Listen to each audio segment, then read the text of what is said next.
बिस्मिल्लाहिर्रहमानिर्रहीम। अस्सलाम वालेकुम नाज़रीन, आपका होस्ट फैसल इदरीस भट्ट। नाज़रीन, अदलिया बहरान भी पैदा हो गया है। जहां पे दियारे गैर से दरअंदाजी हो रही थी मुल्क में, वहां अदलिया बहरान भी शिद्दत इख्तियार कर गया है। असल में धमाका खेज खबर यह है कि अदलिया के हक में कौन खड़ा है और अदलिया के खिलाफ कौन खड़ा है। अदलिया के हक में मुस्लिम लीग नून ने एक मंसूबा तैयार कर लिया है कि वो 6 जजेस जिन्होंने चीफ जस्टिस ऑफ पाकिस्तान को खत लिखा है उनको सपोर्ट करने का फैसला किया है बतौर तंजीम। बड़ी अहम बात है, बड़ी अंदर की बात है। इस पे आज मैं आपको अपनी इसकी तफसीलात से आगाह करूंगा। इसके अलावा मैं आपकी खिदमत में पेश करूंगा कि हुकूमत ने उन 6 जजेस के खिलाफ खड़ा होने का फैसला कर लिया है जिन्होंने चीफ जस्टिस ऑफ पाकिस्तान को हसास इदारों के हवाले से खत लिखा है। इसके अलावा मैं बात करूंगा नए चीफ जस्टिस का मुस्तकबिल तकरीबन तबाह हो गया है। वो क्यों हुआ है और वो क्यों अब शायद चीफ जस्टिस ना बन सके और ये मनसब हासिल ना कर सके, ये भी आपकी खिदमत में पेश करूंगा। इसके अलावा वजीर आजम और चीफ जस्टिस ऑफ पाकिस्तान के दरमियान अहम तरीन मुलाकात हुई है। मुलाकात में तय क्या हुआ है ये भी आपकी खिदमत में पेश करूंगा। आज स्टोरीज बहुत ज्यादा हैं, मेरे साथ एंड तक आपने रहना है और ये बात सुननी है और इन बात पे आपने मेरी रहनुमाई कमेंट्स के जरिए करनी है। मेरा चैनल काइंडली वीलॉग मेरा चैनल काइंडली सब्सक्राइब कर लीजिए। और भाई दोबारा, हाँ,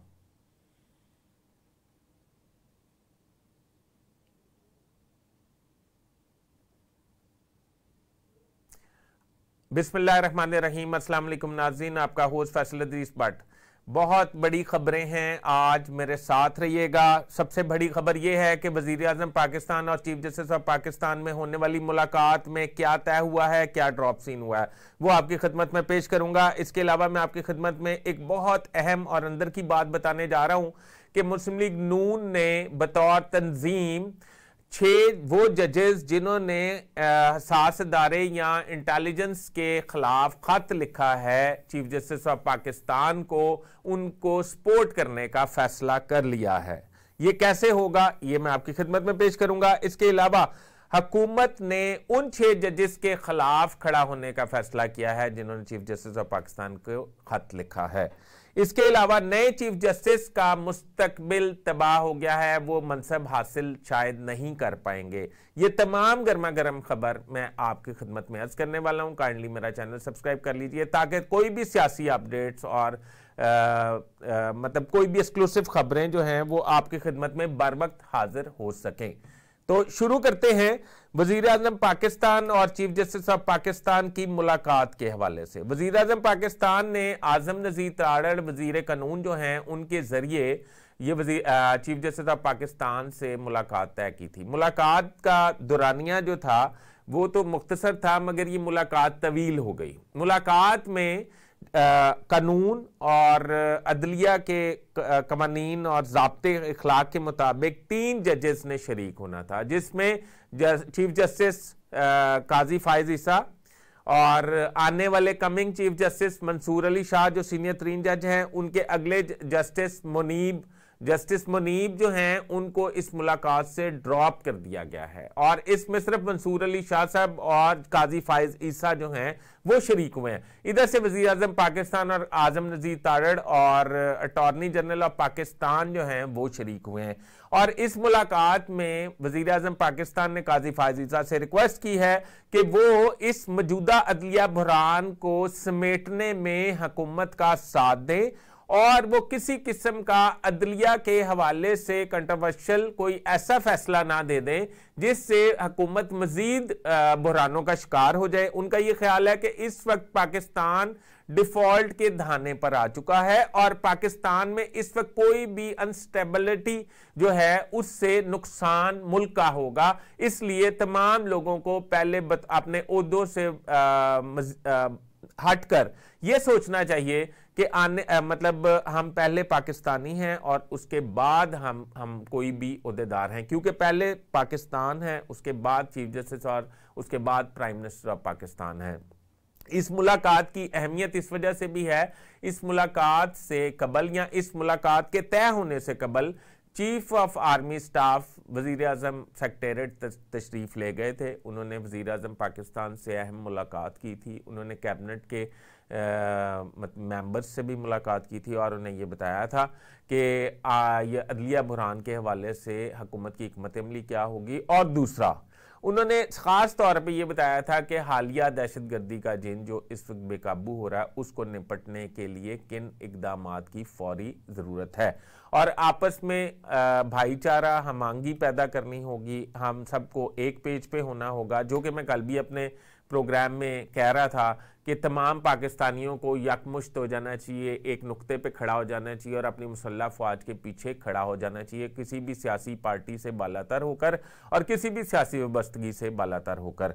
तो अभी ये जो मुलाकात हुई है उसमें जो चीफ जस्टिस को वज़ीर आज़म ने गुज़ारिशात पेश की हैं, उस पर चीफ जस्टिस ने मनोअन अमल करने का तो इरादा जाहिर नहीं किया। उनका ये ख्याल है कि इस वाक़े को दबाया नहीं जा सकता, इस वाक़े पर हमें कम अज़ कम जुडिशल काउंसिल जो है या JIT बना देनी चाहिए, जुडिशल कमीशन बना देना चाहिए, जिस पे वज़ीर आज़म का ये ख्याल था कि जुडिशल कमीशन नहीं बनाना चाहिए और हुकूमत को इसकी इंक्वायरी करनी चाहिए और जजेस को ये कहना चाहिए कि इसके सबूत लेकर आएँ कि उनको किसने किस वक्त किस जगह पे और किस ऑफिसर ने तंग किया या ब्लैकमेल करने की कोशिश की या थ्रेट करने की कोशिश की।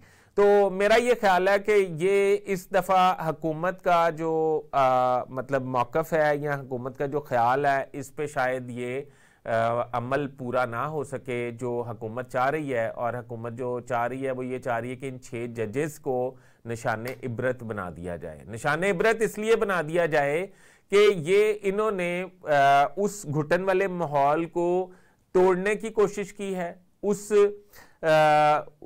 स्टेटस को तोड़ने की कोशिश की है, जो अदलिया के डिसिप्लिन में अदलिया का डिसिप्लिन है उसको ख़राब करने की कोशिश की है। क्योंकि 1947 से लेकर आज तक ऐसा मिसाल अदलिया की हिस्ट्री में नहीं मिलता। आपको याद है कुछ अर्सा पहले एक जस्टिस साहब लाहौर हाई कोर्ट से उन्होंने इस्तीफ़ा दे दिया था, पर इस्तीफ़े में अपने उन्होंने एक नज़म तहरीर की थी और नज़म का मतन जो था वो इन 6 जजों के मौक़िफ़ को ही सपोर्ट करता है। अब बात यह है कि कहने का मकसद यह है कि हुकूमत और चीफ जस्टिस मिल बैठे हैं, देखते हैं इसका चीफ जस्टिस किस कदर बात मानते हैं वज़ीर आज़म पाकिस्तान की, या वज़ीर आज़म पाकिस्तान जो हैं वो इस पे काबू पाने की कितनी कोशिश कर लेते हैं। अभी और खबरें भी निकलेंगी। ये कल एलामिया भी इसी वजह से जारी नहीं किया गया था कि हुकूमत का ये ख्याल था कि आप एलामिया जारी कर देंगे तो हमारी मुलाकात जो है वो बेसूद हो जाएगी, तो हमें मुशावरत के बाद कोई एलामिया जारी करना चाहिए। इसका एलामिया भी जारी हो सकता है। अच्छा, ये मैंने अंदर की खबरें आपको बताई हैं। इसके बाद मैं आपको ये बताने लगा था कि नए चीफ जस्टिस जो हैं वो इस्लामाबाद हाई कोर्ट में, उनका नाम है जस्टिस मोहसिन कियानी। आमिर फरूक साहब के बाद जिनका नंबर है उनका मोहसिन कियानी नाम है।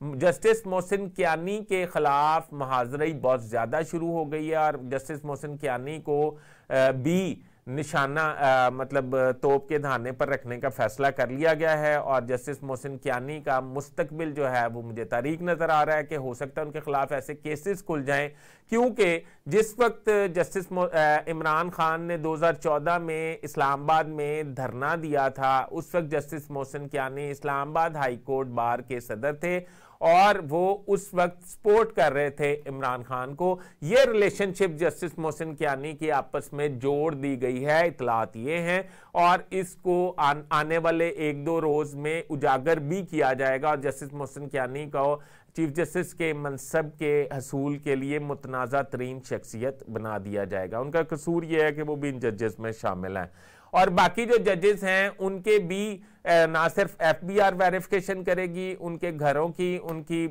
मतलब तमाम जो प्रॉपर्टी और जायदादों की तफसील है वो भी मांग ली जाएगी और जजेस को जो है वो बंद कमरे में या तारीक रास्ते पर ले जाया जाएगा। आने वाले वक्त में जजेस के ये मुहिम जो है मजीद उभरती है या ये दम तोड़ जाती है, ये आने वाला वक्त बताएगा। अब असल जो बात है वो ये है जनाब कि मुस्लिम लीग नून ने बतौर तंजीम, ये मेरी खुफिया इतलात हैं, मुस्लिम लीग नून ने बतौर तंजीम 6 जजेस जो इस वक्त जिन्होंने ख़त लिखा है हसास इदारों और इंटेलिजेंस और की मदाखलत के हवाले से चीफ जस्टिस ऑफ पाकिस्तान को, उनके हक में यानी कि उनको सपोर्ट करने का फ़ैसला किया है।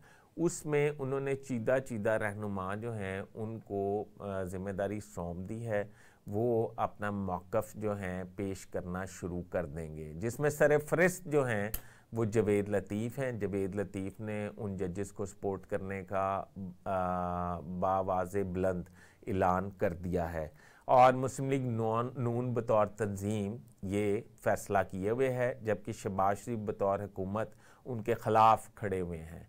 और देखना ये है कि मुस्लिम लीग नून इस बाजी को कैश करा सकेगी या शहबाज यानी कि नवाज शरीफ इस बाजी को कैश करा सकेंगे या शहबाज शरीफ बतौर वज़ीर आज़म या हुकूमत इस बाजी का कला कमा कर सकेगी।